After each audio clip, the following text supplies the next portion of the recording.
En los valles del altiplano, al pie de altas montañas de 4 y 5.000 metros de altura, soportando y beneficiándose de un clima de lluvias torrenciales e incesantes, viven más de 1 millón de melanesios.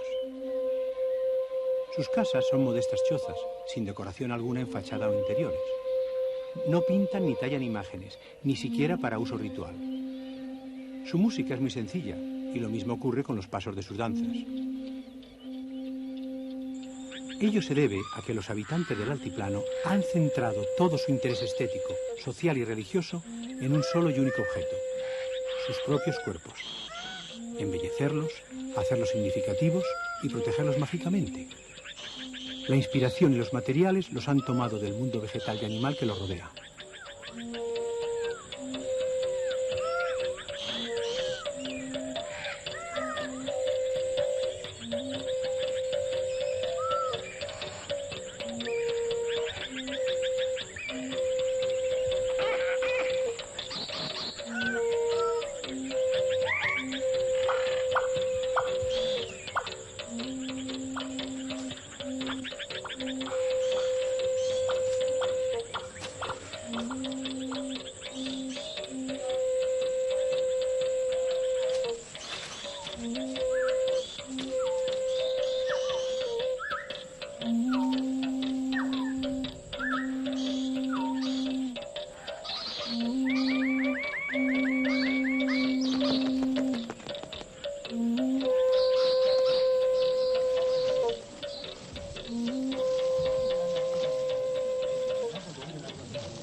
Estos hombres están acicalando para una fiesta y tardarán no menos de 3 horas en acabar de embellecerse.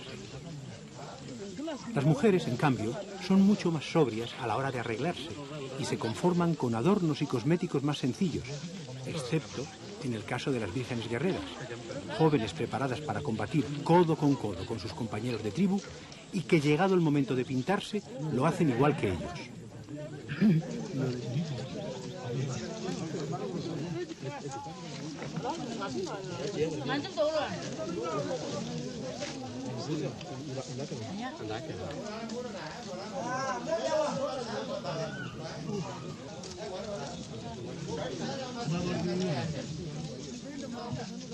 Aquí tenemos una Virgen Guerrera. La Virgen Guerrera se casa hoy, a mediodía, y esta es su fiesta.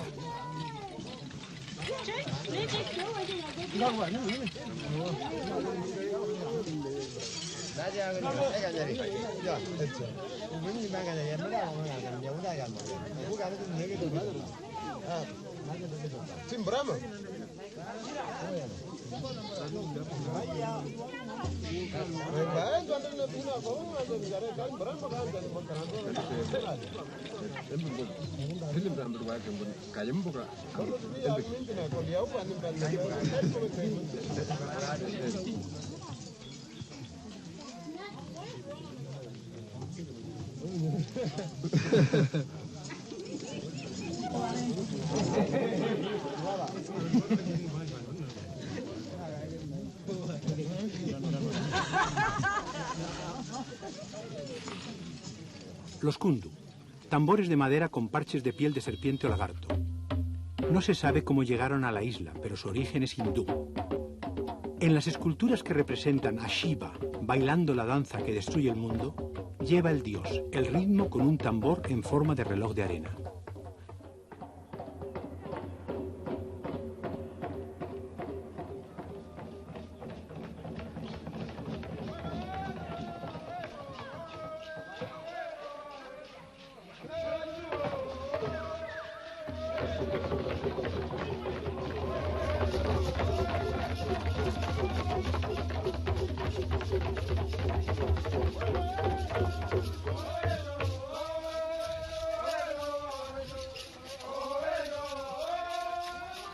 Esta danza se llama Sing-Sing y es indispensable en toda fiesta, lo mismo que en toda ceremonia religiosa. Los participantes cantan, danzan y golpean sus tambores durante horas y horas, pudiéndose prolongar el Sing-Sing con intervalos de descanso durante días y hasta semanas.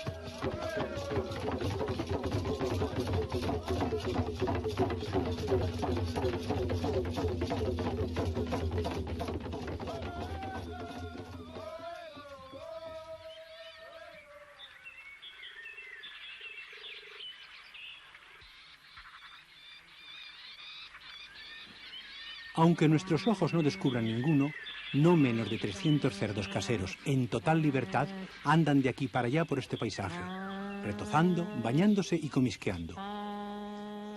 Pero está atardeciendo y sus amos los llaman para que vuelvan a casa a pasar la noche.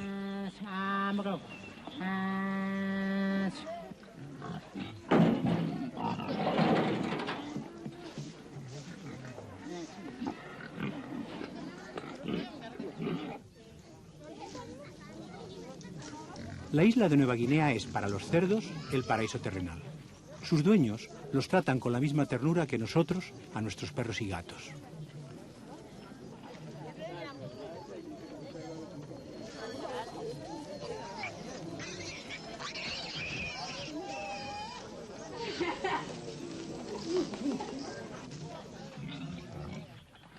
En cuanto se hace de día, se les sirve un desayuno y se los suelta, ya que se los ata de una pata para evitar peleas nocturnas.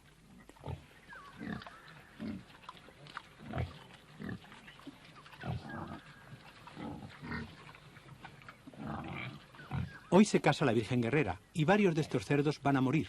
Van a morir y a ser comidos en un banquete a la vez festivo y ritual, una especie de sabrosa comunión. Y se cree que los espíritus de los cerdos consumidos van a reunirse con los de los antepasados de la tribu.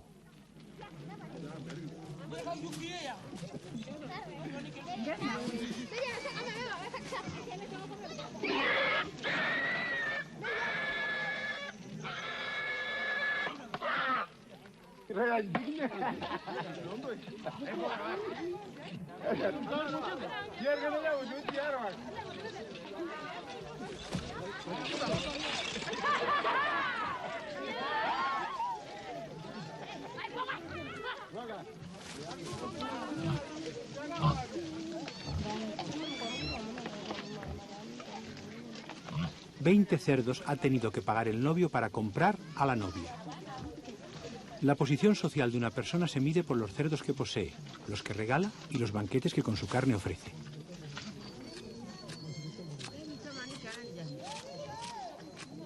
Comienza ahora la preparación del que será el gran plato único del banquete.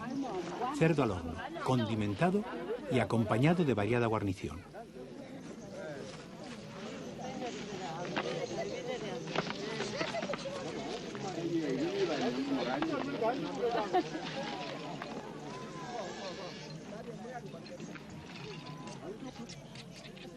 Una novedad en la aldea, los cuchillos de metal.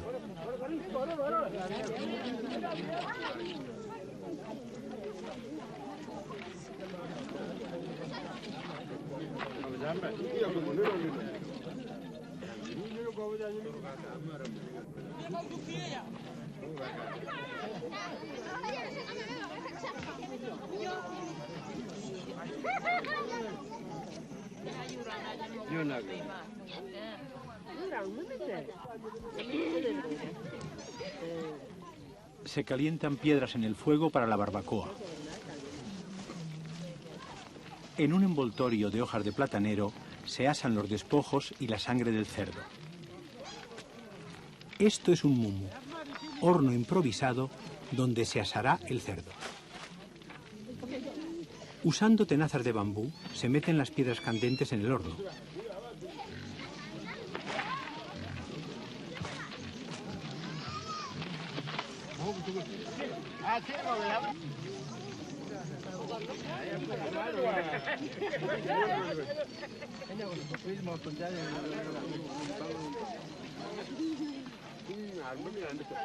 Y ahora hay que esperar un par de horas.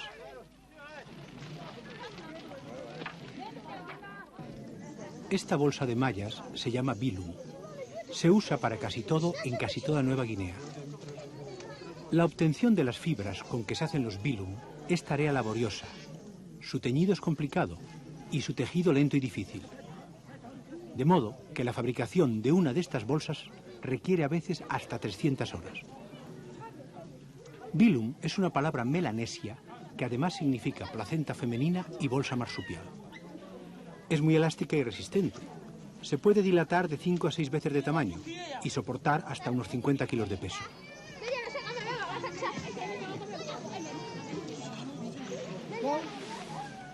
Y ahora, una vez asado el cerdo, se celebran las ceremonias de la boda.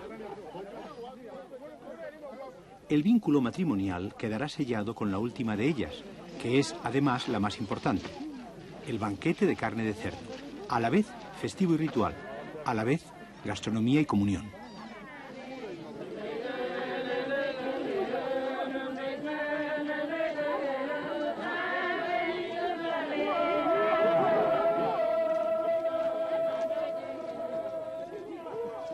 En una bandeja fabricada con corteza del tronco de la palmera llamada sago, se presenta al jefe de la aldea la primera carne sacada del horno.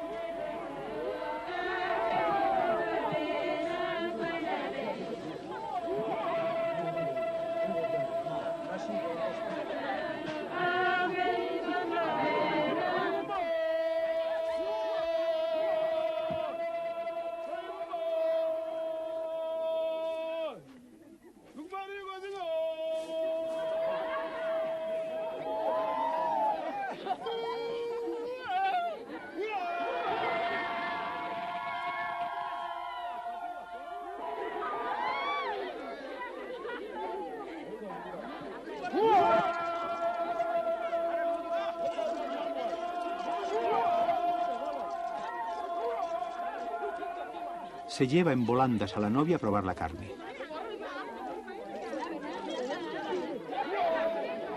Solo cuando ella ha dado el primer bocado y el novio el segundo, puede comenzar el banquete comunión.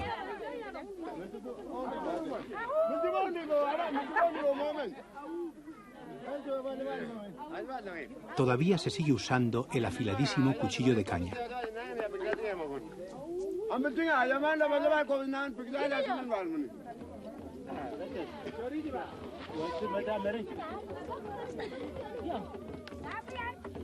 Comienza un sin-sin que durará hasta altas horas de la madrugada. Y durante todo ese tiempo se seguirá comiendo cuanta carne de cerdo apetezca o los estómagos admitan.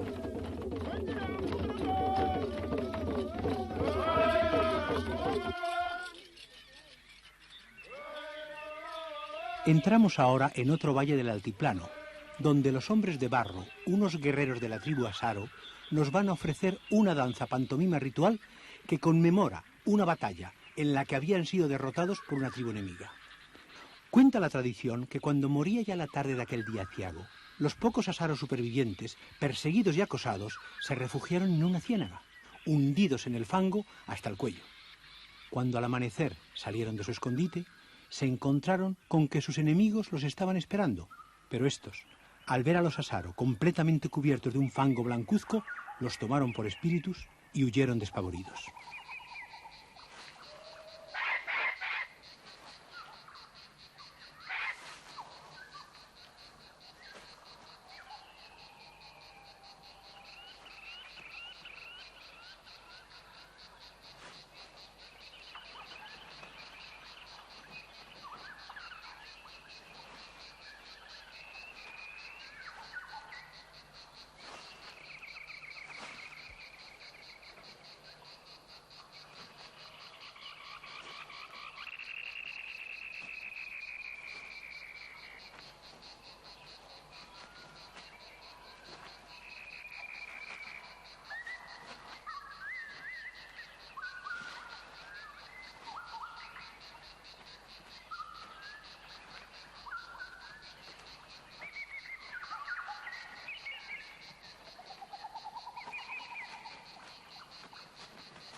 Las máscaras representan los rostros de los antepasados. Son por eso objetos litúrgicos, especie de escalas de Jacob por las que el más allá, es decir, lo sobrenatural, entra en el mundo sensible y toma posesión de los danzantes y de los espectadores. Pero esta danza ya no es religiosa ni conmemorativa. Es un espectáculo que los Asaro nos ofrecen previo pago de una cantidad. Y es que los hombres de barro han descubierto con sorpresa y regocijo que el hombre blanco se desprende con gusto de su dinero a cambio de ver la pantomima.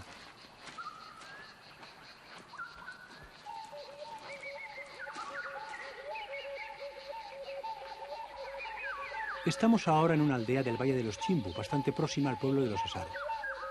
Aquí viven, casados con mujeres de la aldea, varios hombres de barro. Asistimos a un espectáculo de teatro al aire libre para turistas. El autor, el director y los actores masculinos son asaros y las actrices mujeres Chimbu. La cámara está ubicada en el lugar ocupado por los bancos en que se sientan los espectadores. Los actores entran en escena a través de esa puerta cuyo dintel está adornado con quijadas de cerdo.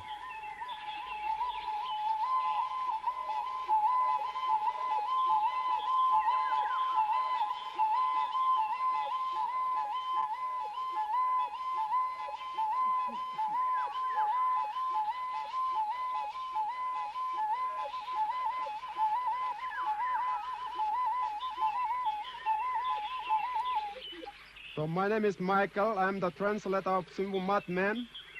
There is 2 men winning the bamboo flutes for opening the play. Some ladies that are lined up for singing a welcome song for you guys come here, Dagrid, so they're going to sing now.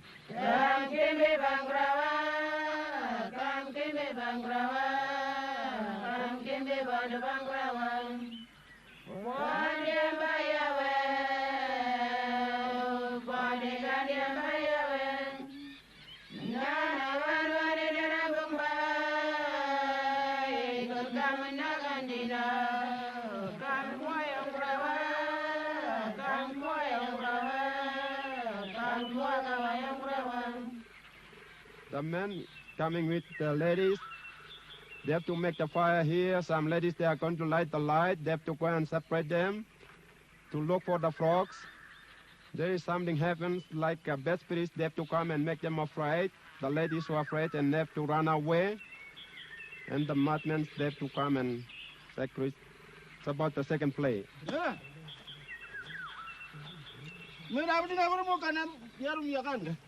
Why mo kibija ma ganguna kat na kende ro tonda imanda hindi ma gumi bija abu gamu gum ga mimer ko ma gendi kit nyere nga tay mo brare mi ku ga ngi ga mo ga mo la gum yang ngwe wa ga erne ne no te bo dal na tumbu na no mere nga na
Aunque todavía con connotaciones sobrenaturales, las figuras de los hombres de barro se han desvinculado aquí de su simbolismo ritual para convertirse en personajes teatrales, una especie de hombres del saco que se dedican a asustar mujeres.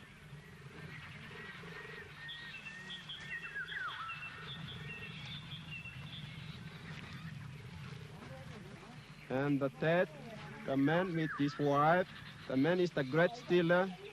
He used to walk around at night. He used to go to the garden and steal the food like taro of sugar cane and banana. And the owner of the sugar cane have to come and fight him. The ladies, they have to run away and try to come and kill him with the bow and arrow, with the spears. They have to kill him. Some here. And the men, the best spirits like a madman, they have to come and carry him down the hall where they stay.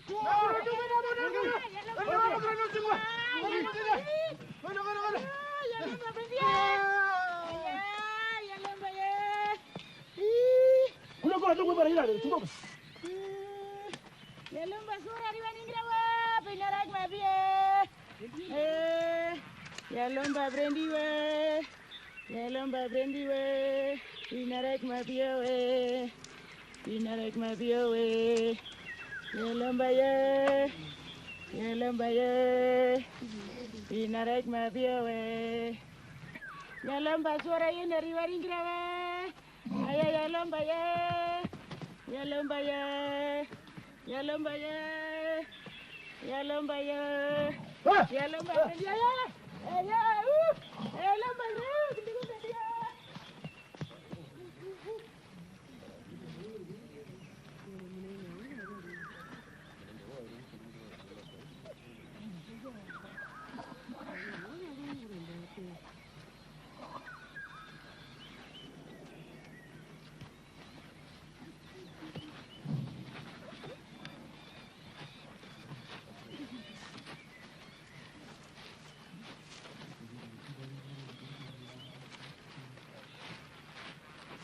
About the fourth play, about 2 men or 4 men they have to come up to shoot, come with the bow and arrow, the spears, they have to try to against shoot silk.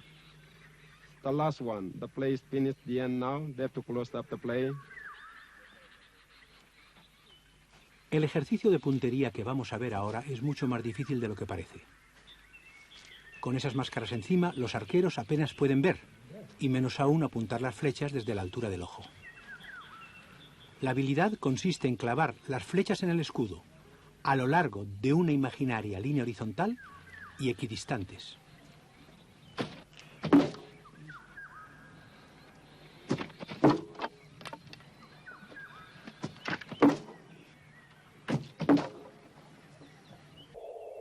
Decimos ahora adiós al altiplano y volamos hacia el gran protagonista de nuestra historia, el Sepik, uno de los ríos más caudalosos del planeta. A lo largo de sus 1.100 kilómetros de curso, viven 70.000 personas, repartidas en casi un centenar de aldeas que la selva separa y el río une.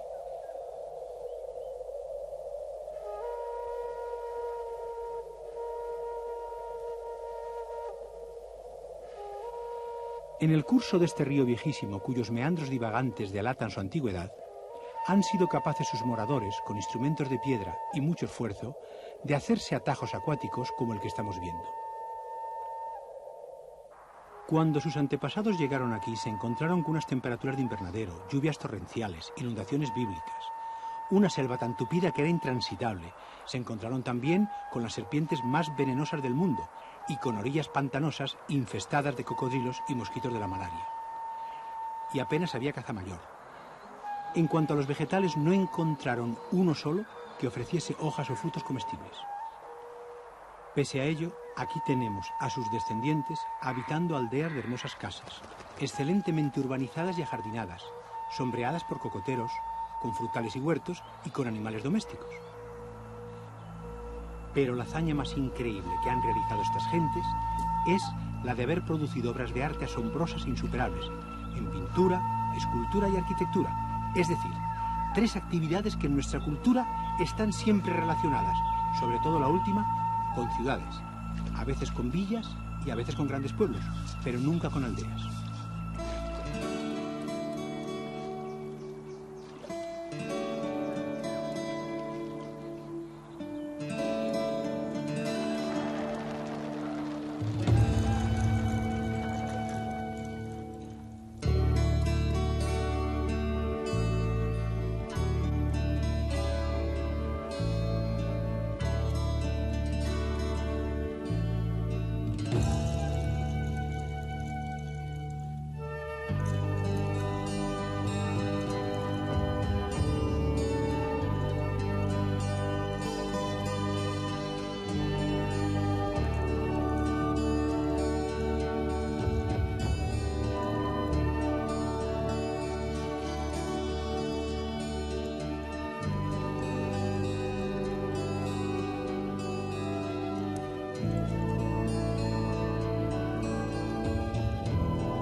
El Sepik nace en unas altas montañas del centro del altiplano.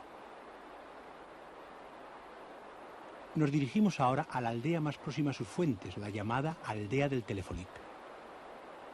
El Telefolip es una cabaña ceremonial, una casa sagrada y la más alta de la aldea, en la que nadie habita, pero donde se celebran todas las ceremonias importantes. Una leyenda cuenta que el primer Telefolip que se levantó en este lugar fue obra de una mujer llamada Afek, una demiurga que creó las montañas, el mundo vegetal, los animales y, por último, al hombre.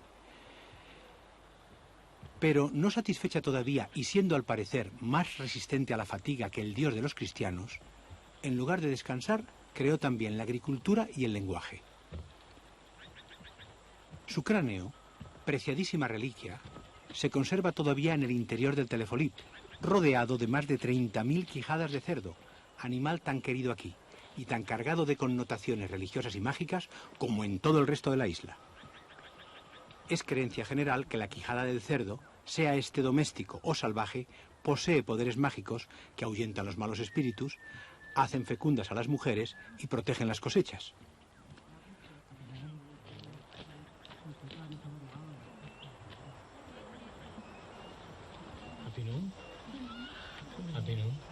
You mama melon dispela Mary?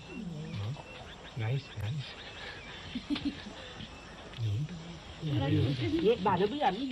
Juman belong dispela place. Me looking dispela Telefolip. You helping me open door. Mi pelacam? Go.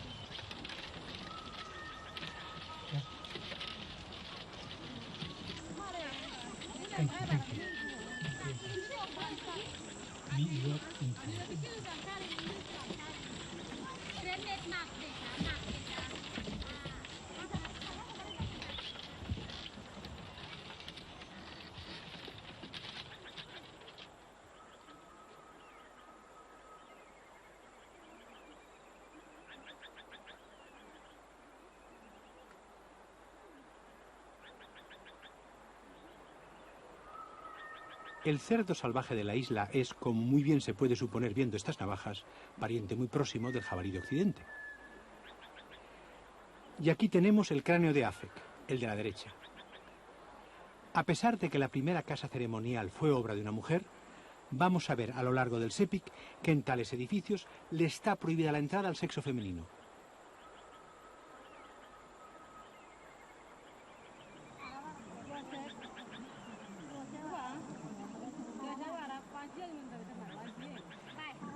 En todo el territorio del Sepik Alto, las manifestaciones artísticas son pocas y modestas. Aparte de sus danzas, la única actividad artística es la del labrado y pintado de unas tablas llamadas amitum, que son representaciones esquemáticas de antepasados y que se colocan sobre las puertas de las cabañas para proteger a sus moradores de los espíritus malignos.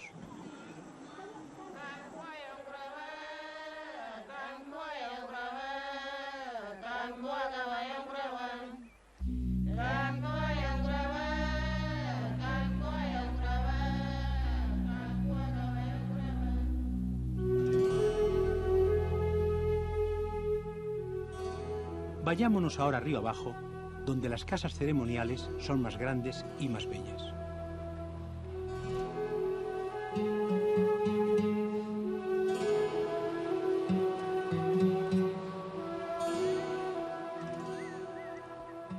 Nos dirigimos ahora a la aldea de Suagub, en el tramo final del Sepik Alto. La aldea, aunque alejada del río, comunica con él gracias a un largo canal. Su casa ceremonial es mucho mayor que el Telefolip de Afek. Y además en ella no solo se celebran ritos, liturgias y ceremonias, sino que también es casino, club y tertulia de los hombres de la aldea.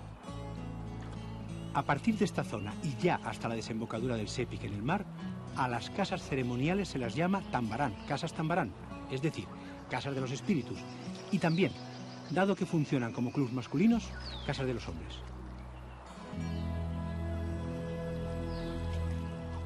He aquí la casa Tambarán.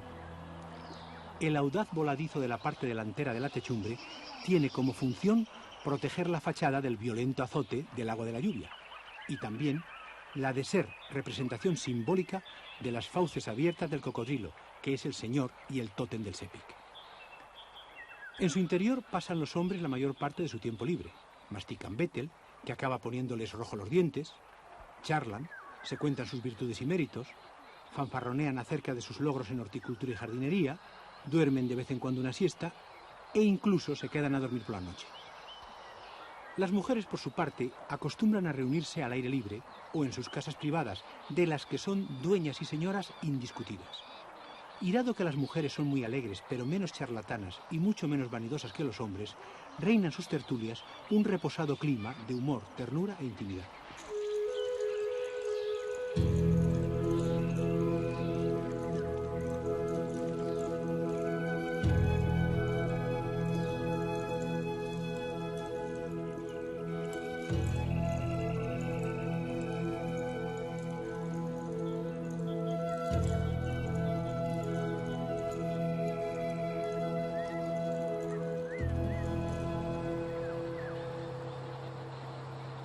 Abandonamos Suagup y seguimos viaje río abajo.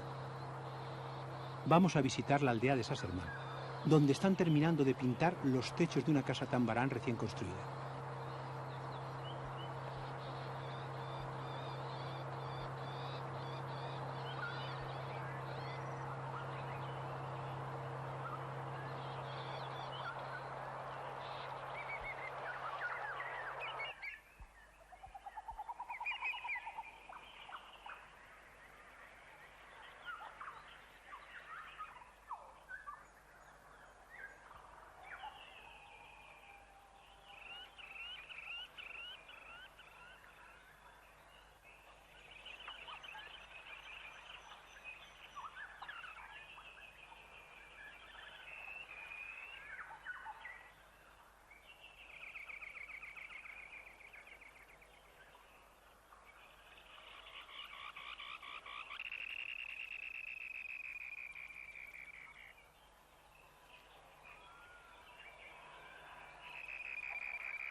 Nilai que lompaiti milonyo. Nilai que lompaiti milonyo. Haus Tambarán. Eno haus Tambarán ye. Mi vire wogro de haus Tambarán. Mi wogro de haus Tambarán. El pintor es amigo mío. Nos conocimos hace 4 meses, precisamente cuando él comenzaba su obra en la casa Tambarán.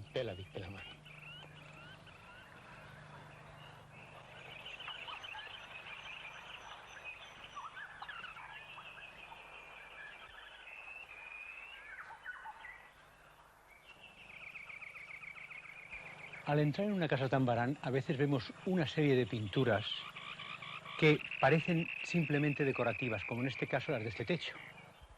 Pero para quien conoce esta cultura, para quien conoce sus mitos y sus símbolos, están repletas de contenidos, cuentan historias, brindan protección mágica, ahuyentan malos espíritus, dictan normas y costumbres y expresan juicios.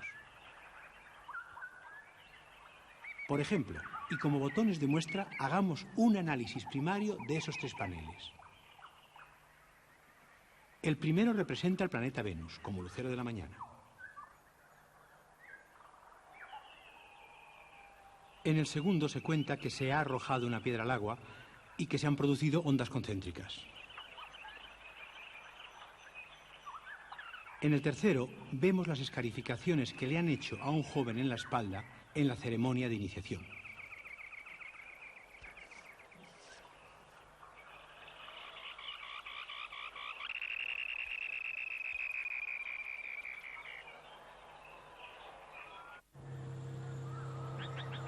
Nos dirigimos ahora a la aldea de Pilum a visitar a mi admirado y admirable amigo Marek, el artista más grande del río, un genio de la estatura de Miguel Ángel y, como él, escultor, pintor, arquitecto, músico y poeta. Pero será bueno tener presente, para saber mirar lo que vamos a ver, que en ningún lugar del Sepik encontraremos un solo artista cuya finalidad principal sea la de producir objetos bellos. Aquí no existe el arte por el arte.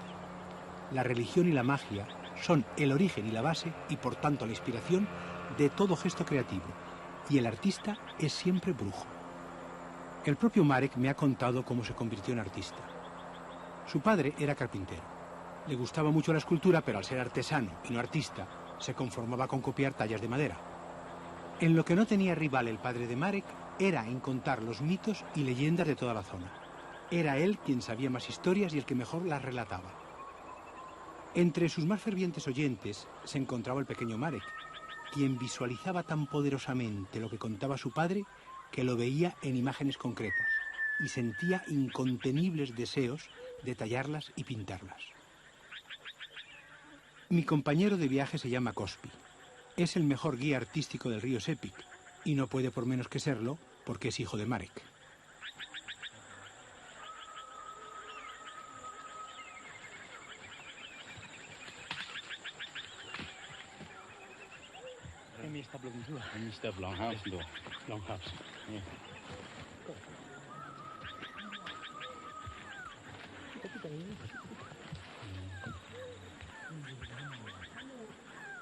Papa, you play come now.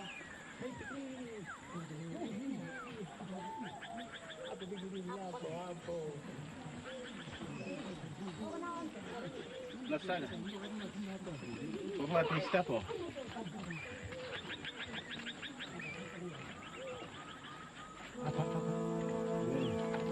Abba, you come. Ato, bipelaman. Abba, You stop good? this time good. Mi come looking how's the barang again. You know that? You can look at one man this time. Good for him.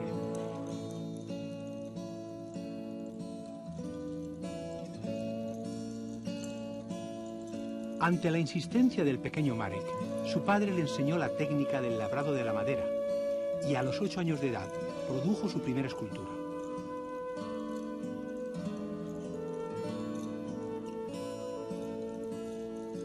Poco después de cumplir los 9, ejecutó una serie de figuras en madera que lo revelaron como niño prodigio.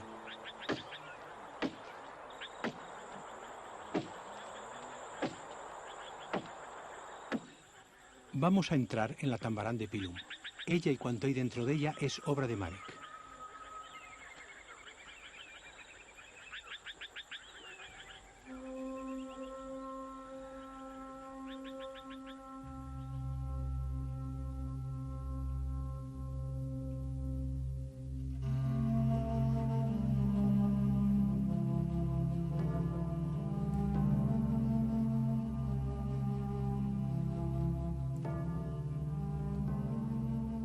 La función cardinal del arte del Sepik es la religiosa. La casa Tambarán es la morada de las imágenes que hay dentro, las cuales son a su vez tabernáculos de espíritus. Las pinturas y esculturas jamás están representadas en acción, porque según la cosmovisión religiosa del Sepik, el movimiento y el cambio son fenómenos del mundo sensible, sin sentido en el sobrenatural. En el espacio de 5 años, los que van de 1980 a 1985, y con la colaboración de 10 ayudantes, Marek ha levantado la Tambarán y ejecutado todas las pinturas y tallas.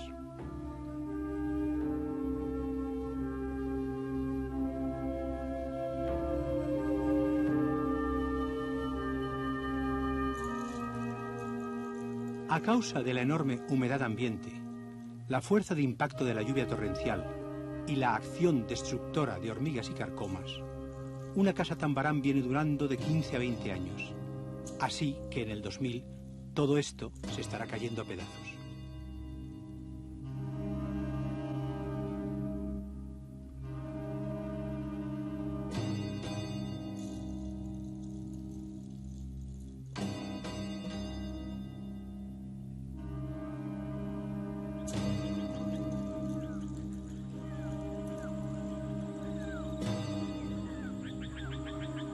El artista, para recibirnos, se ha revestido ritualmente. Se ha revestido así como digno marco del objeto más precioso que él posee. Exactamente este hueso que vemos en su brazo izquierdo y que es un hueso humano. De esto hablaremos más adelante. Ahora vamos a ver cómo el artista ha sabido, con los materiales que tiene a mano, hacerse este adorno. La cabeza ceñida por una banda de piel de cuscús, un pequeño marsupial. La flor es un hibisco. Una diadema de conchas cauri. Y eso negro que vemos en el centro son patas posteriores de saltamontes. Sobre las sienes, 2 medias lunas de madreperla y unas frutas no comestibles que se cultivan por ser decorativas. La cara pintada de arcilla negra para no desentonar con el color del bigote. Sobre el pecho, una gran media luna de madreperla y adornos de algodón y plumas de gallo. En la nariz, que tiene perforado el tabique nasal, 2 conchas fusiformes. Like, look, bone, belong, papa belong you. Thank you.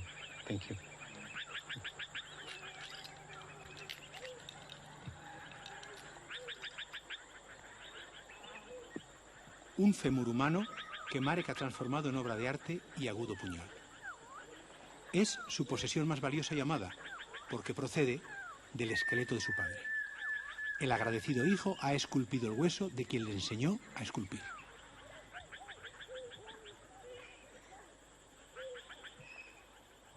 Thank you, Big Pelaman. Rem belong me.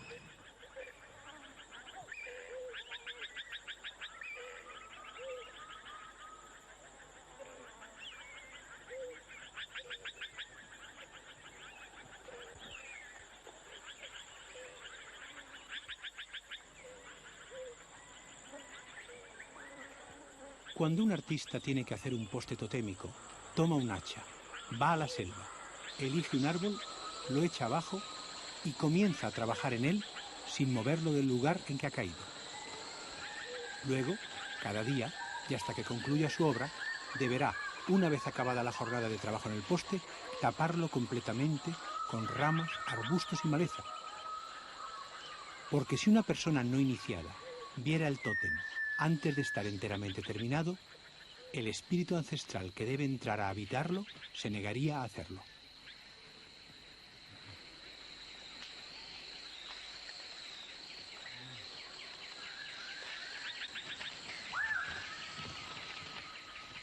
Sin embargo, Marek me va a mostrar ahora un poste totémico que está esculpiendo, porque sabe que no hay peligro de que el espíritu se enfade. Mis ojos no quebrantan tabúes, ya que al carecer de antepasados relacionados con los suyos y al no tener nada que ver con su sistema de mitos y creencias, se me considera completamente inocuo.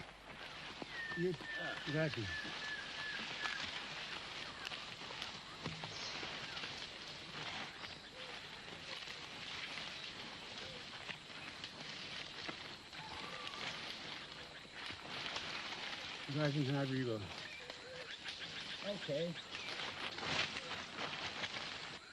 All right. I do it and you're working on it.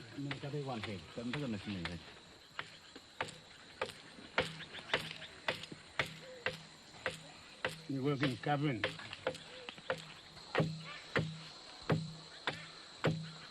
Working.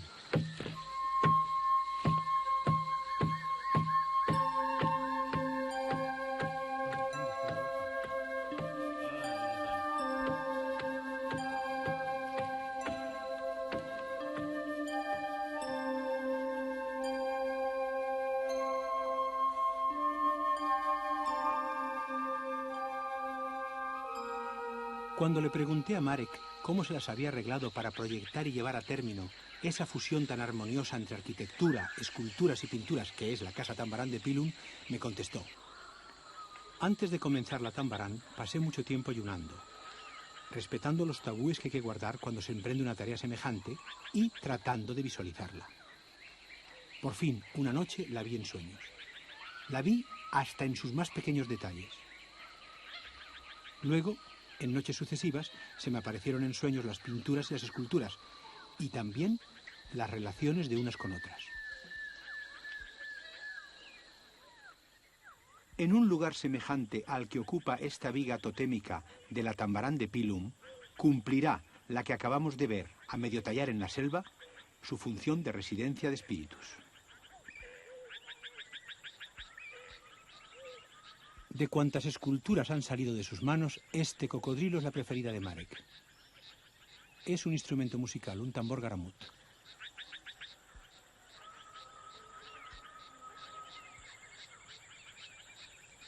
Y este niño será el sucesor de Marek.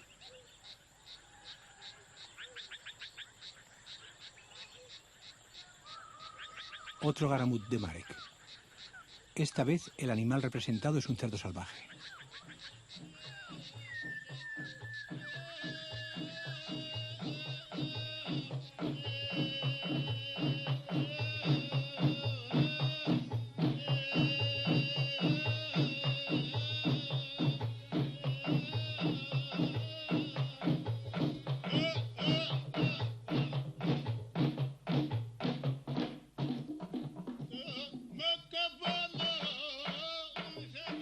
En muchos lugares, río abajo de Pilum, hay obras de Marek. Por ejemplo, esta hermosa tambarán del pueblo de Ambunti. Desgraciadamente ya tiene 16 años y se está viniendo abajo. No importa. Con el mismo empeño y constancia con que la naturaleza destruye su arte, los artistas del Sepik no cesan de crear. Así lo han estado haciendo durante milenios. Pero ahora ha llegado aquí la civilización del hombre blanco.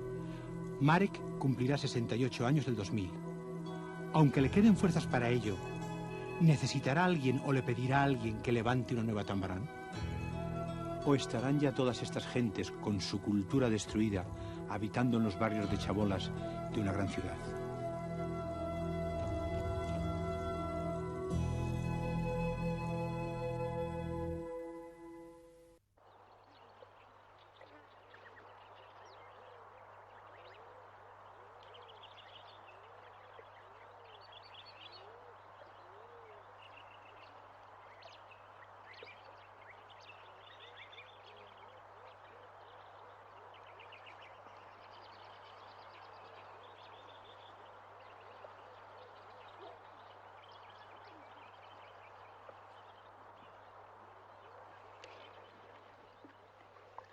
La aldea de Korogu es un caso único en la historia del arte. De los casi 300 varones adultos que habitan en ella, cerca de un centenar son artistas. Un porcentaje al que no llegaron ni de lejos Atenas y Florencia en sus siglos de oro.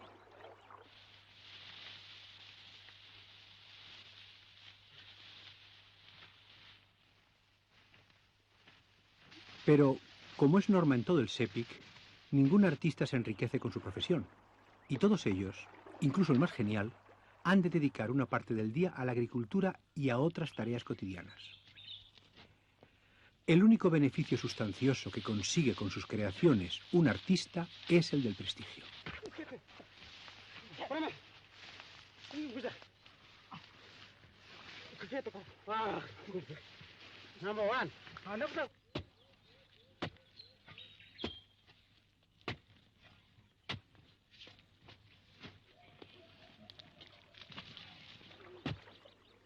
Estos dos hombres, lo mismo que los cazadores de tortugas y el horticultor, son todos artistas.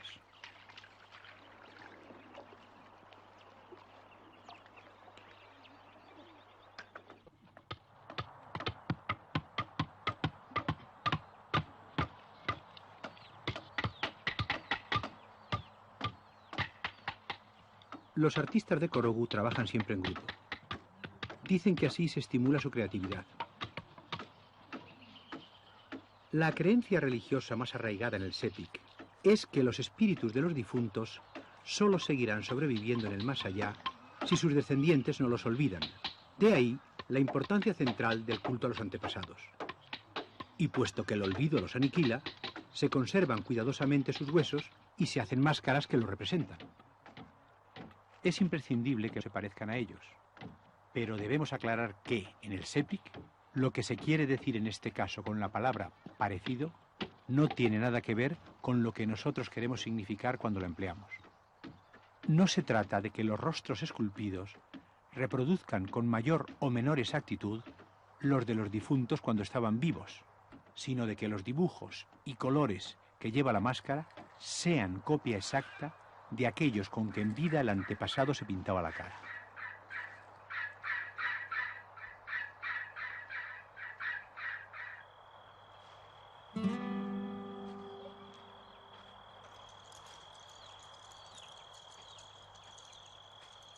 Al anochecer, entramos en la casa Tambarán de Corogu, a visitar a los centenares de máscaras de antepasados que la pueblan, insomnes y vigilantes ahora, porque saben muy bien que los espíritus malignos intentarán, al amparo de la oscuridad, meterse en la aldea y perjudicar a sus habitantes.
Si no fuera por la voluntad y el trabajo humanos, estas orillas del Sepik continuarían cubiertas de una vegetación impenetrable. Y si no fuera por una constante labor de mantenimiento, la selva volvería por sus fueros. Si las casas no se construyeran sobre pilotes, el río las arrasaría en sus desmesuradas crecidas.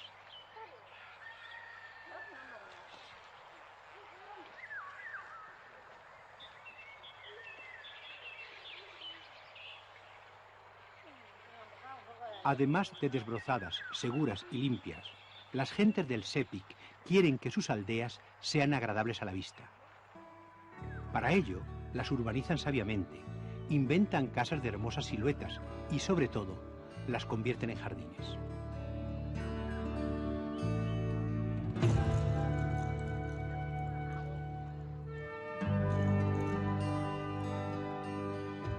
No encontramos dentro de sus perímetros un solo vegetal, desde la palmera más alta al arbusto más diminuto, que no haya sido sembrado y guiado de acuerdo con un plan que determina el lugar que debe ocupar en el conjunto formado por las plantas ya existentes y el de sus colores, las casas, los espacios que las separan y la forma que debe adoptar al crecer.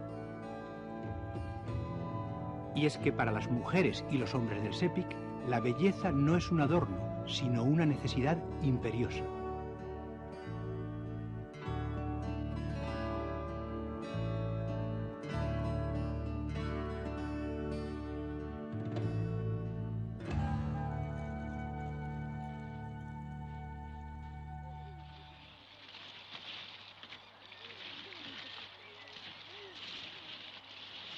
Cuando los primeros antepasados de estos melanesios se establecieron en el Sepik, se encontraron con millares de palmeras sago creciendo silvestres en los terrenos pantanosos. Al principio, las debieron considerar árboles inútiles.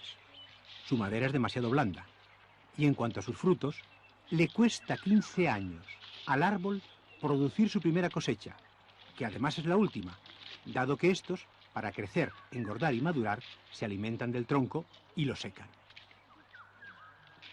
Pero muy pronto descubrieron que aquella palmera podía ser útil. Con su corteza construyeron bandejas para los alimentos y paneles sobre los que pintar las figuras que adornan sus tambarán. En cuanto a sus hojas, estamos viendo cómo se convierten en tejas vegetales. Se usa también para cubrir la parte exterior de las paredes de las cabañas. Y ajedrezada con la hoja de otra palmera, la llamada negra, produce un efecto estético muy notable. Se podría decir que las hojas secas de la palmera sago son la piel de las casas del Sepik.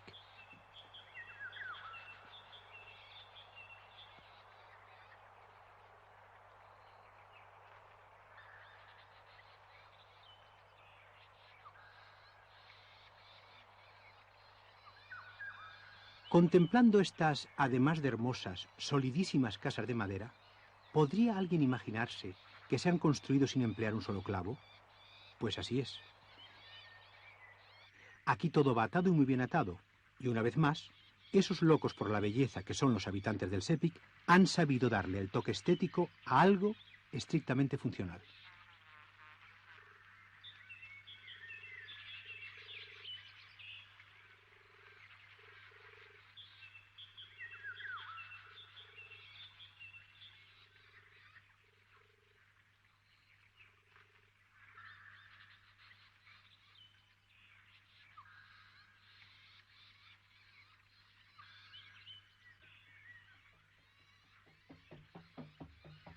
Desde el interior del piso superior de esta casa Tambarán, piso al que solo tienen acceso los que han pasado por la ceremonia de la iniciación, las voces de 2 tambores garamut están convocando asamblea.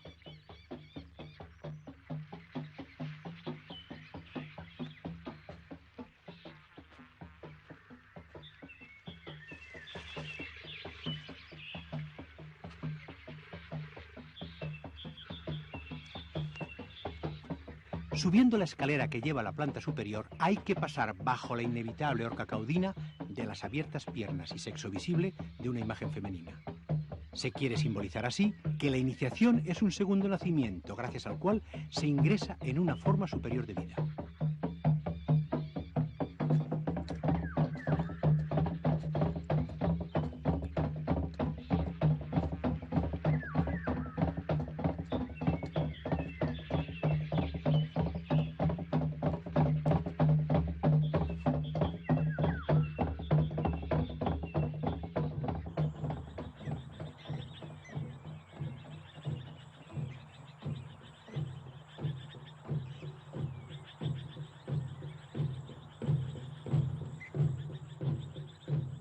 Las asambleas tienen lugar en la planta baja de la Casa Tambarán y en ellas se tratan democráticamente cuestiones de interés general o disputas entre grupos o personas particulares.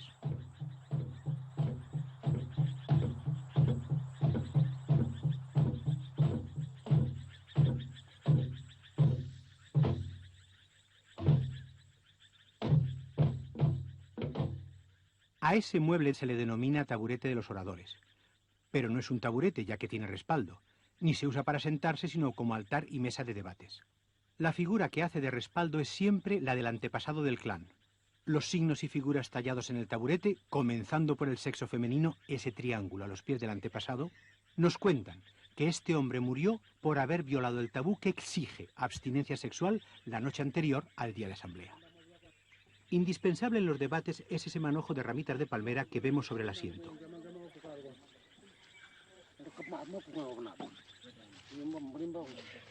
Cada orador que interviene toma el manojo y comienza a hablar.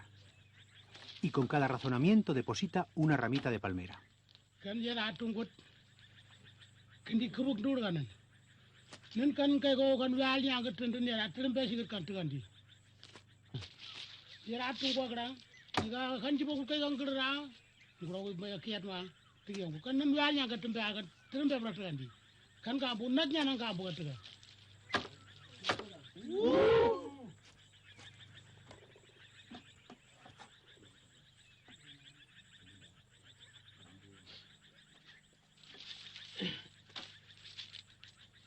Kan bak ngabi bwana yara kukai tangu itu kun kuna nyang tatu anda ka kau iko ku ai tukan ndambo nana yala mbo ni set nei tukan ai mo nyang kata kira kutumbong kutno kable nyang kata kutumbong kan kuna nyang kadu katan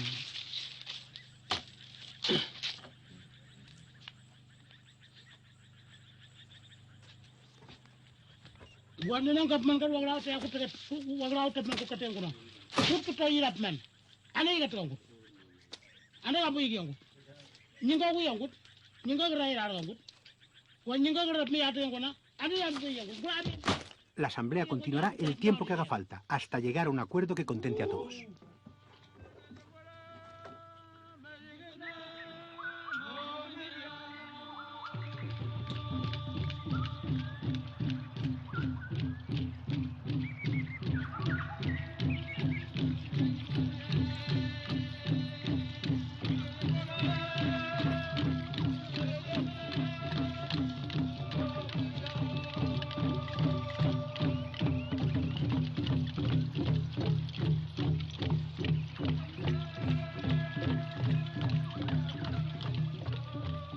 El río Karahuari es uno de los afluentes más importantes del Sepik. Haremos una breve visita a una aldea de sus orillas, Yimas, donde hoy están de fiesta porque se celebra una boda. No asistiremos a esta, pero sí a su comienzo, al momento en que desde lo alto de la colina sagrada, todos los del pueblo, mujeres, hombres y niños, bajan a la aldea a saludar a la novia.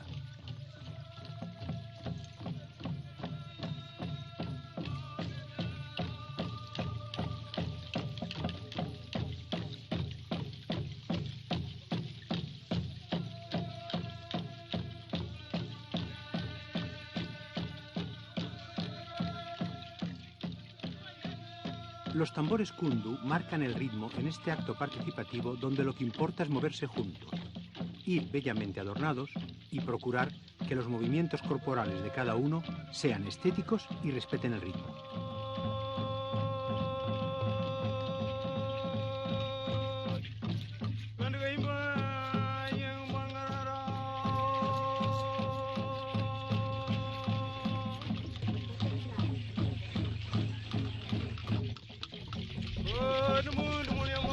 Al moverse todos libremente, pero obedeciendo a un ritmo común, se afirma y refuerza en ellos la agradable sensación de saberse miembros de un grupo.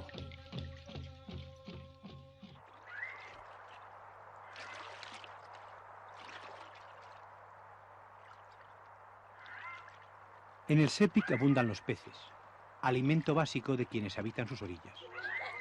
La pesca es tarea de mujeres. Es cierto que también salen los varones al río empuñando arpones, pero la mayoría de las veces sus expediciones pesqueras son más bien excursiones campestres de hombres solos, donde se charla mucho y se pesca poco.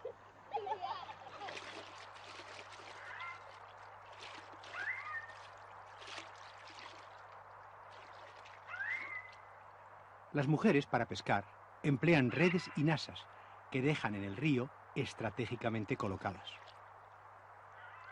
Y cada madrugada, antes del amanecer, salen en sus canoas a recoger sus presas, que son peces, camarones, anguilas y hasta alguna tortuga despistada.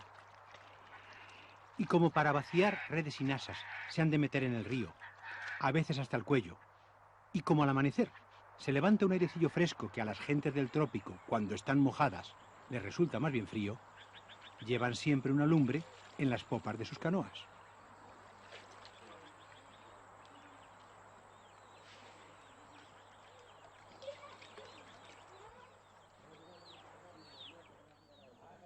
Cualquier hombre blanco que sea medianamente buen observador y que no padezca de prejuicios raciales, notará, si visita una aldea del Sepik y permanece en ella un par de horas, que todas las actividades, todas las relaciones mutuas y todos los estados de reposo de sus habitantes tienen lugar en una atmósfera de armonía y paz de espíritu.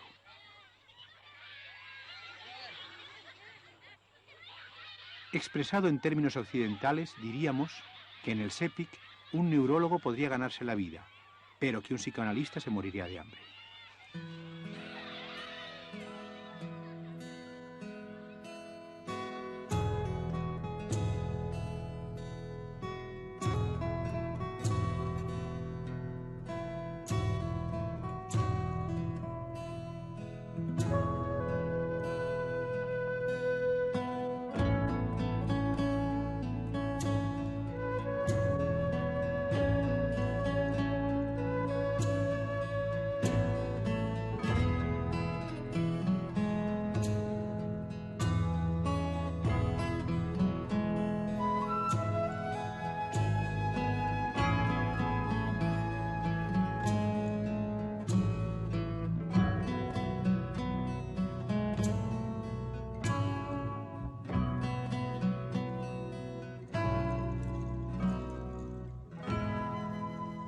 En cuanto a la agricultura, los hombres se encargan de las tareas más pesadas, la primera de las cuales es talar el bosque para hacer las huertas, luego quemar lo cortado para abonarlas y por último labrar la tierra.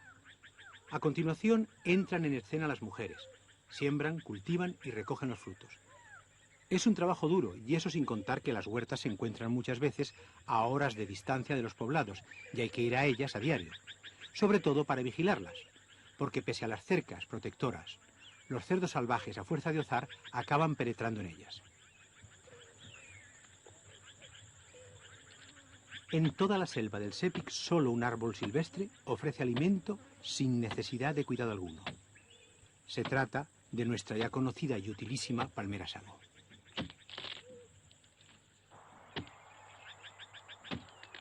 En una fecha que es imposible precisar, un habitante del Sepik hizo un hallazgo portentoso. Descubrió que la médula del tronco de esta palmera era comestible una vez sometida a ciertas manipulaciones. El primer paso consiste en separar la corteza. Luego, colocándole una cabeza de martillo al mango de un hacha, se reduce la médula a pulpa.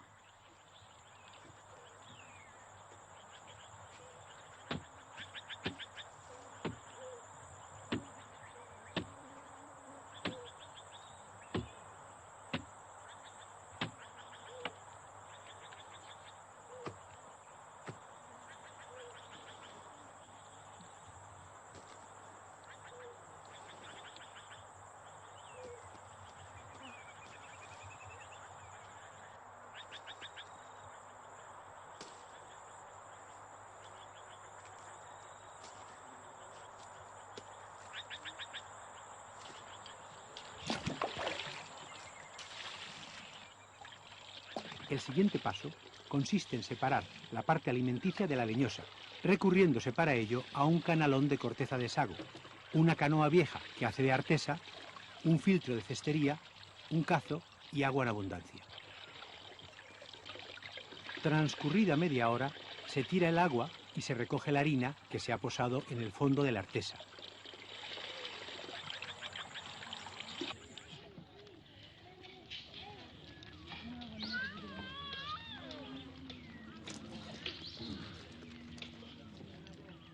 Con la harina de sago se pueden hacer tortas, papillas y sopas.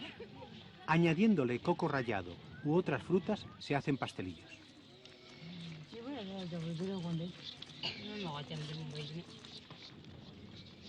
En Papúa Nueva Guinea nunca se han conocido los cereales, de modo que las grandes tortas de sago como la que estamos viendo cocer han sido siempre el pan de estas gentes.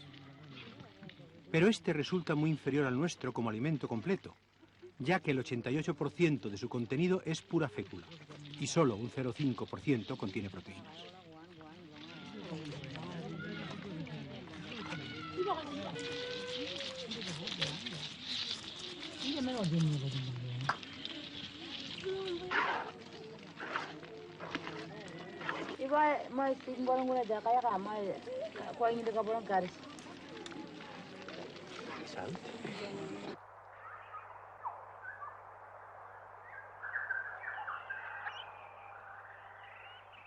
Y ahora visitamos Aibom, el centro cerámico más importante del Sepik. El oficio de alfarero es patrimonio de las mujeres. A los hombres les está prohibido hacer objetos de barro, y la única colaboración que se les consiente es la de pintar las vasijas. La alfarería de Nueva Guinea se ha detenido en un estadio técnico que corresponde al de nuestra alfarería del Neolítico. El barro se modela directamente porque se desconoce el torno del alfarero. Al parecer, la cerámica del Sepik siempre ha estado en manos de mujeres. Un mito cuenta que la alfarería la inventó una mujer espíritu llamada Calimangue, quien dejó establecido que únicamente las mujeres pudiesen crear objetos de barro.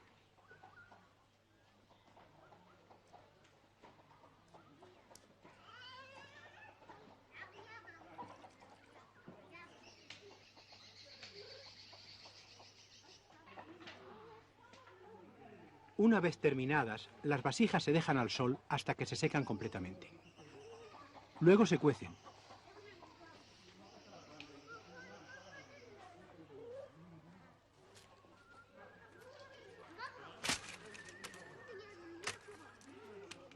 Al realizarse la cochura al aire libre, no se pueden lograr temperaturas altas y las piezas de cerámica resultan más porosas y menos duraderas que las obtenidas por cocción en horno.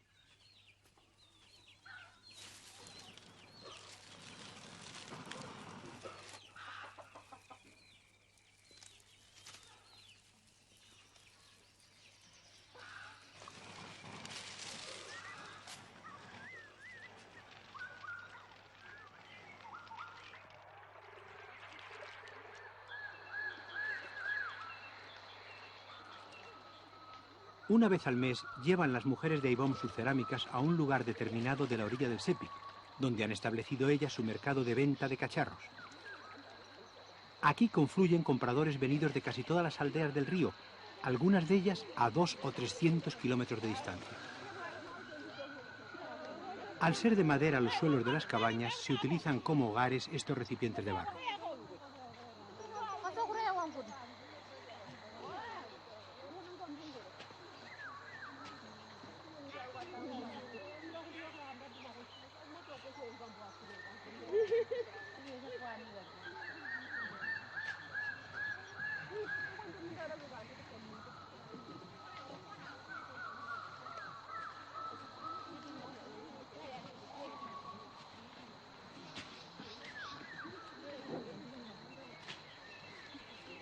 Van y vienen ligeras canoas por esa gran calle mayor líquida que es el Sepik, el gran canal de una imposible Venecia neolítica.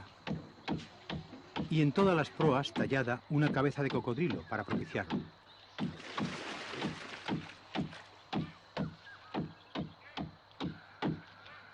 El cocodrilo es tótem y señor del río y también guardián de la puerta por la que los adolescentes entran en el mundo de los adultos con la ceremonia de la iniciación.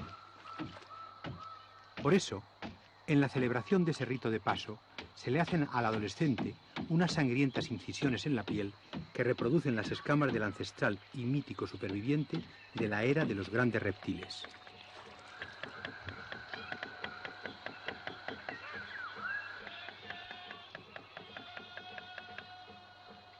Vamos a verlo con nuestros propios ojos. En el interior de esta casa Tambarán se está desarrollando en estos instantes la última fase de un ritual de iniciación. Todos los varones iniciados están presentes.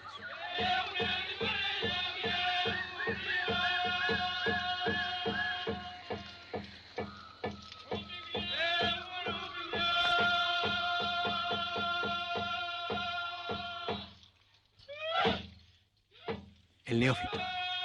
Dentro de unos instantes, el iniciador le hará unos cortes en la piel. Las cicatrices, que le durarán toda su vida, cumplirán una triple misión. Indicarán que ha sido iniciado, lo protegerán mágicamente contra los malos espíritus y embellecerán su cuerpo.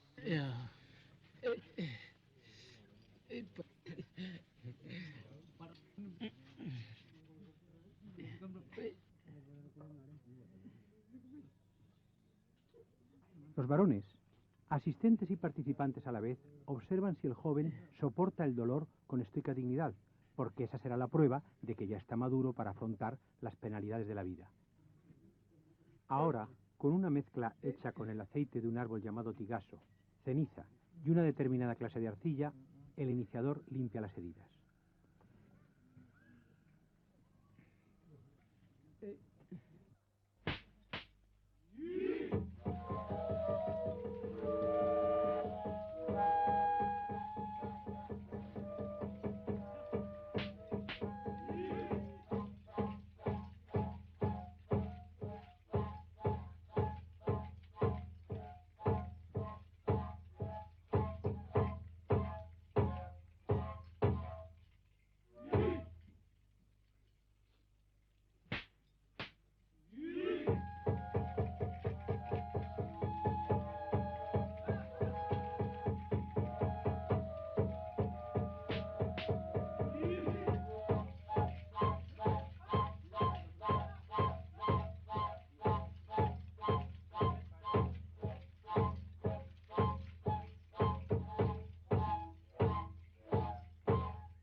La arcilla contenida en la mezcla con que se lavan las escarificaciones retrasa y complica el proceso de cicatrización, formándose al final del mismo unas prominencias en forma de media luna que tienen un cierto parecido con las placas de la espalda del cocodrilo.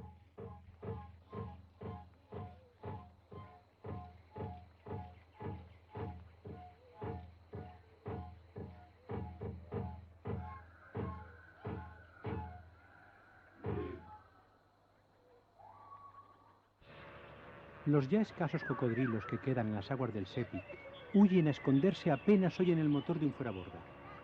Y es que sus cerebros, aunque pequeños y estúpidos, ya han asociado esos vehículos con las armas de fuego. El que antaño fuera señor y tótem del Sepik está siendo exterminado y corre peligro de inminente desaparición. Muchos cambios están ocurriendo en el río. Y aunque el gobierno hace cuanto puede para evitar la catástrofe, la verdad es que el proceso de aculturación que se puso en marcha al contacto con la civilización occidental lleva un ritmo tan vertiginoso que quizás no pueda contar esta antiquísima y valiosa cultura con la cantidad de tiempo necesaria para ponerse al día sin renunciar a sus raíces. Vamos a conocer ahora a un anciano que en su ya lejana juventud fue el mejor guerrero de su tribu. Sus armas eran el arco de bambú, las flechas de punta de madera y hasta de caña, y el puñal de hueso, su favorita. Evocando su juventud, el viejo guerrero nos ha contado la batalla en que usando su puñal de hueso mató a su primer enemigo.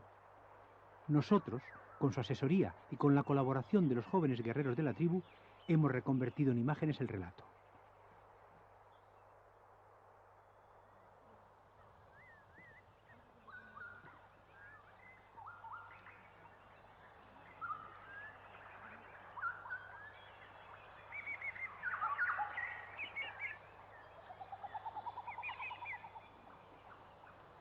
Los suelos de las huertas del Sepik se agotan rápidamente. Dejan de dar fruto después de 3 o 4 años de cultivo. Entonces no queda más remedio que ir a la selva y buscar lugares donde preparar otras. Y eso es lo que estaban haciendo una mañana de hace ahora aproximadamente medio siglo estos hombres, entre los que se encontraba nuestro por aquel entonces joven guerrero. Quiso el azar que también aquella misma mañana saliesen a cazar cerdos salvajes los hombres de una tribu vecina con la que estaban en aquellos momentos al borde de la guerra, a causa de las constantes incursiones piratas que aquellos hacían en sus terrenos de caza. Y una vez más, esa mañana, volvieron los cazadores a meterse en territorio ajeno.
Y así fue como nuestro guerrero mató a su primer hombre e hizo ganar la guerra a su tribu, pues las batallas, como era costumbre bastante general, se terminaban en cuanto había un muerto.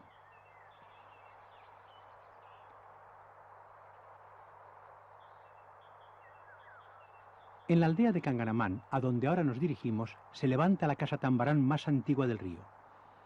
Se construyó por las mismas fechas que nuestro viejo guerrero mataba a su primer enemigo, es decir, hace casi 50 años. Esta increíble longevidad la debe a que todos sus postes proceden de dos árboles de maderas durísimas e inmunes a la carcoma, el garamut y el cuila. Con la madera del primero se hacen también los tambores del mismo nombre. En cuanto al árbol cuila, su madera es tan compacta y pesada que no flota en el agua.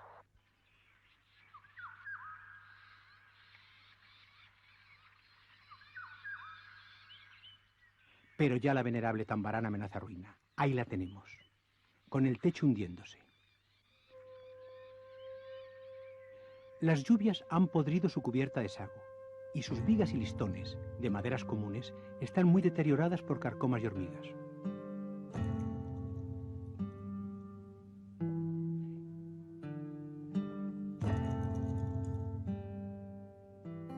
Esas lenguas sacadas, que aparecen en tantas imágenes talladas, no se burlan de nadie. En la cultura del Sepik, la lengua es el músculo más importante del ser humano, y lo es porque hace posible el lenguaje y por tanto la comunicación entre las personas. Gracias a la lengua, lo mental puede actuar sobre el mundo sensible y cambiarlo. Y gracias a ella, se pueden recitar las fórmulas mágicas que protegen contra los malos espíritus y las que reclaman la ayuda de los benéficos y de los antepasados. Al mirar estas figuras, no olvidemos que las habitan antepasados y espíritus. Por eso las representaciones no pueden ser realistas. A quienes moran en dimensiones trascendentes, donde tiempo y espacio no tienen sentido, solo fabricándoles moradas expresionistas y abstractas se puede lograr que bajen a vivir entre nosotros. A la planta alta, la de los iniciados, nadie ha vuelto a subir desde que hace 3 años cedió el suelo bajo el peso de un hombre que fue a estrellarse en el piso de abajo y resultó gravemente herido. Todo ha quedado como estaba aquel día. Ni siquiera han subido a rescatar las flautas sagradas.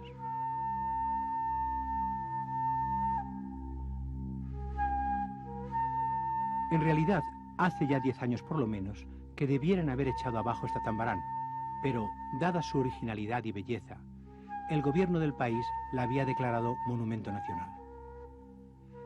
No obstante, ha llegado ya a un grado tal de deterioro que con gran dolor se ha decidido derribarla. Así pues, esta casa Tambarán que ustedes están admirando ya no existe.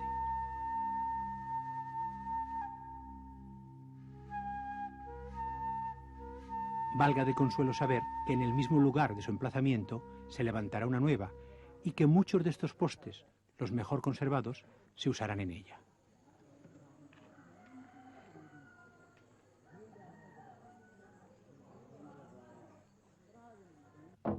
Durante el tiempo que Papúa Nueva Guinea fue colonia del hombre blanco, no cesaron los gobernadores de prohibir las guerras entre las tribus y de requisar escudos. Los misioneros, por su parte, explicaron a los nativos por qué el matar era pecado. Por eso, estos se sorprendieron al ver que en la Segunda Guerra Mundial nadie les requisaba las armas a los blancos y que los misioneros, salvo algunas excepciones, bendecían a los militares y a sus mortíferas armas. En cuanto a los aviones, una simpática ancianita del Sepik me ha contado que durante muchos años ella y los de su tribu los veían pasar sin saber qué clase de pájaros eran, hasta que en la guerra, en un combate aéreo, un avión derribado fue a estrellarse cerca de la aldea. Así pudieron satisfacer su curiosidad y asombrarse mirando y tocando, en el intacto tren de aterrizaje, 2 extraños discos. Estaban viendo por primera vez en su vida unas ruedas. En otra aldea, la de Palambay, vieron sus habitantes por primera vez un avión de cerca cuando un caza norteamericano, sospechando que en la casa Tambarán podía estar escondida una patrulla japonesa, la ametralló. De resultar de lo cual, la casa ardió y un hombre que estaba dentro durmiendo la siesta murió.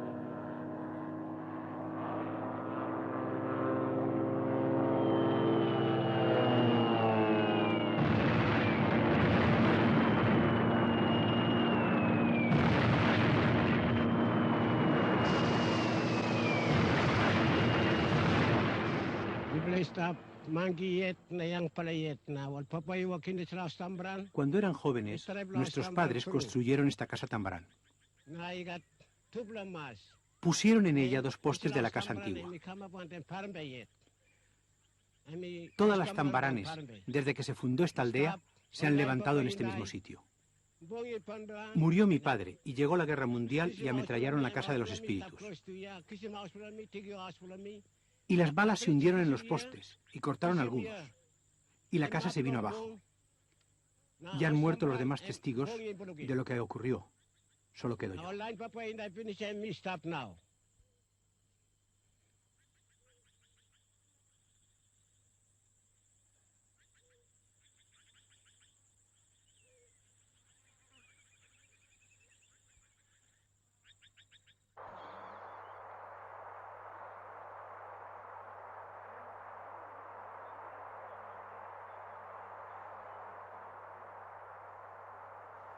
Nos dirigimos ahora hacia la aldea de Tambanún, a la que se podría denominar la Nueva York del Sepik, dado el tamaño y altura de sus casas familiares.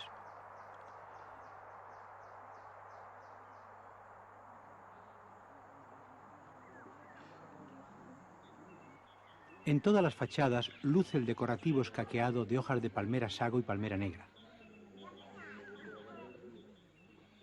Y en todas las fachadas vemos también, justo encima del tejadillo que da sombra a la puerta de entrada, la máscara muy esquematizada de un antepasado ancestral, que se encarga de impedir que los espíritus malignos puedan meterse en el interior de la vivienda.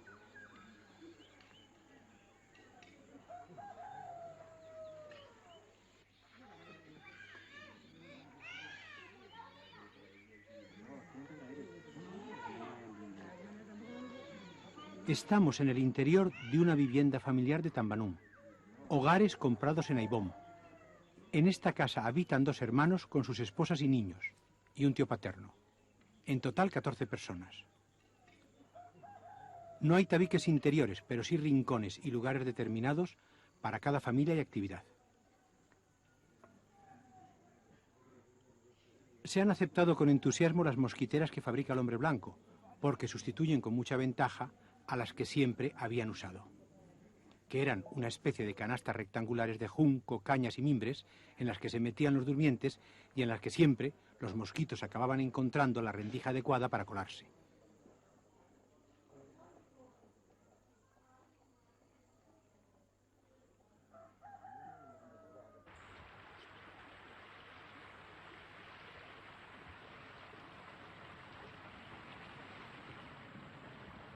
Remontando un pequeño afluente del Sepik, nos dirigimos a Maprik, una región que, aunque algo alejada de la orilla izquierda del río, está aún lo suficientemente cerca para tener una cultura muy semejante.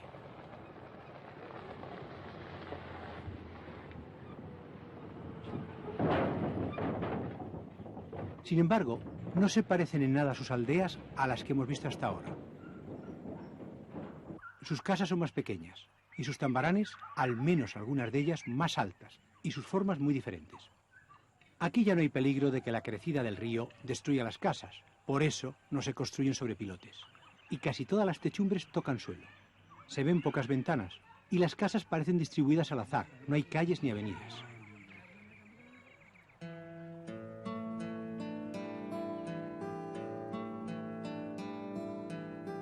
Viendo las casas tambarán de esta región, se aprecian dos estilos artísticos principales que vamos a llamar, sin pretender en absoluto invitar a extrapolación alguna, románico y gótico.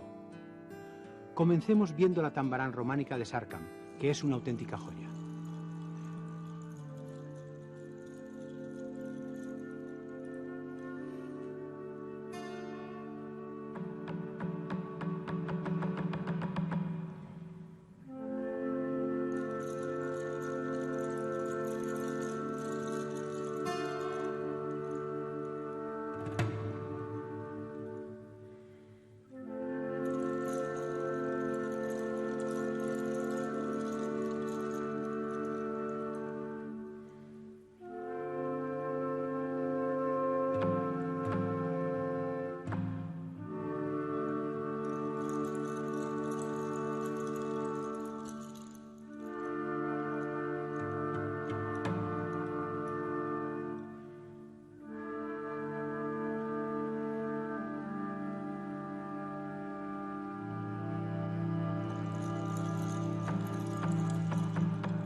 Estas impresionantes esculturas que acabamos de ver han sido realizadas en el plazo de 4 años y medio por un artista con un equipo de 9 discípulos. Este artista, que es tan capaz de hacer obras con ese ambiente misterioso que hemos visto en el interior, como obras como esta que vemos aquí, es un hombre que tiene algunas de sus tallas en el Museo Británico. Es uno de los más grandes artistas de nuestro tiempo y lo vamos a conocer ahora.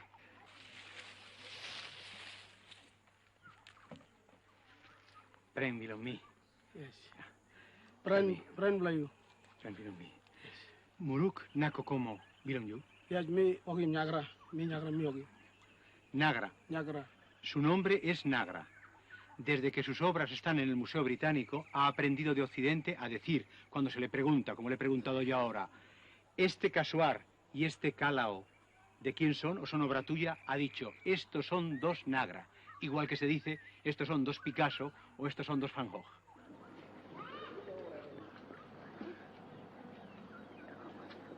Ahora veamos una tambarán gótica. Ahí la tenemos, de espaldas. Veámosla de frente y preparémonos para una sorpresa.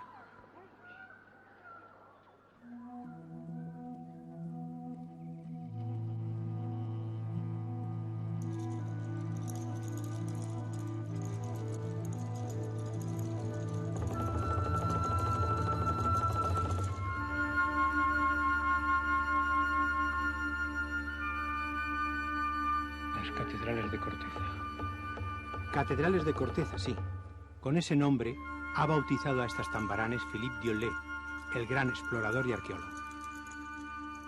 De corteza del tronco de la palmera sago son sus paredes interiores, y de placas de su corteza cosidas unas a otras, los hastiales de sus fachadas, como este tan espléndidamente decorado que estamos contemplando.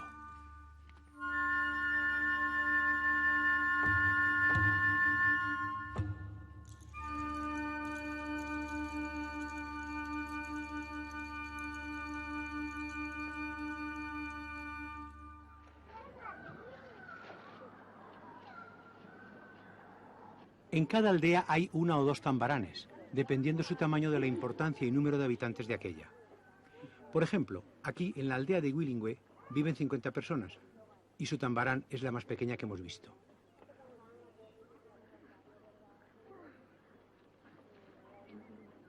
Junto con la corteza de la palmera sago, los otros 2 materiales de construcción básicos que se utilizan para levantar las tambarán son el bambú, con el que se hace el armazón, y las hojas de la palmera sago, para el revestimiento de la techumbre.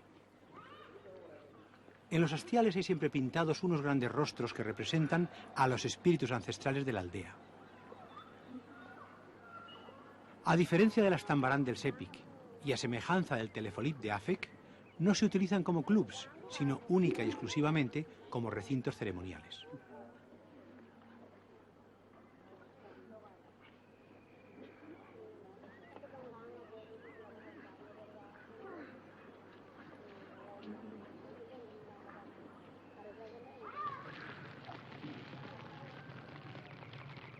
Algunas de las tambaranes de esta zona son sin duda las cabañas más altas que jamás se han levantado en las selvas del planeta.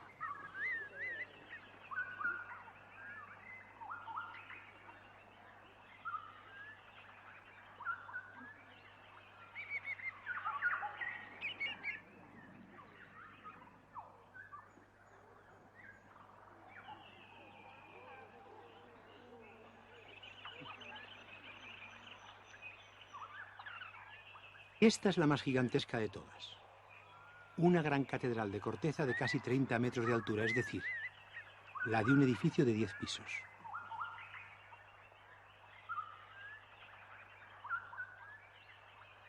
Entramos ahora en el interior más bello de toda la región, el de la Tambarán de Apangay, donde habitan Tapuca y Sucurumbún, los dos espíritus ancestrales de la aldea.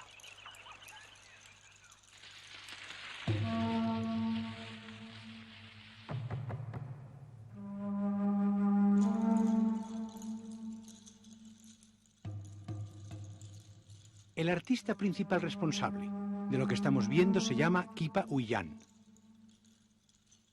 Junto con Marek y Nagra, forma un gran trío de creadores que mantiene viva la cultura del Sepik.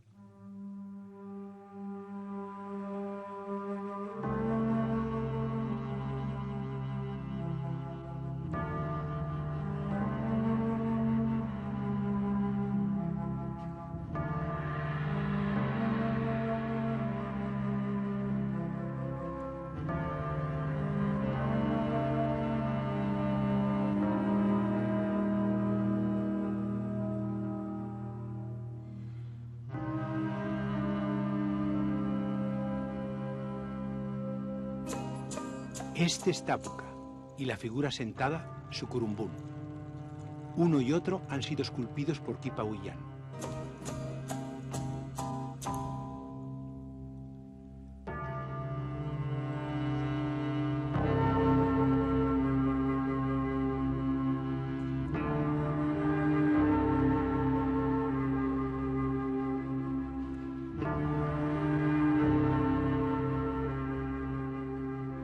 Y en la cámara más secreta y oscura volvemos a encontrar a Tapuca y Sucurumbún, esta vez bajo la forma de dos colosos dormidos de 10 metros de longitud.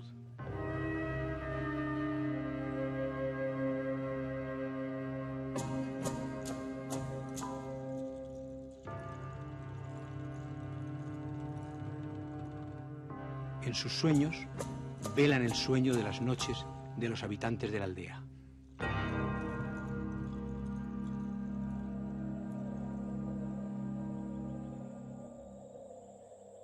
Antes de que existiera nuestro mundo, había solo una inmensa extensión de agua en la que vivía un cocodrilo, su único habitante. El cocodrilo fue acumulando su estiércol, y de ese estiércol se formó la tierra.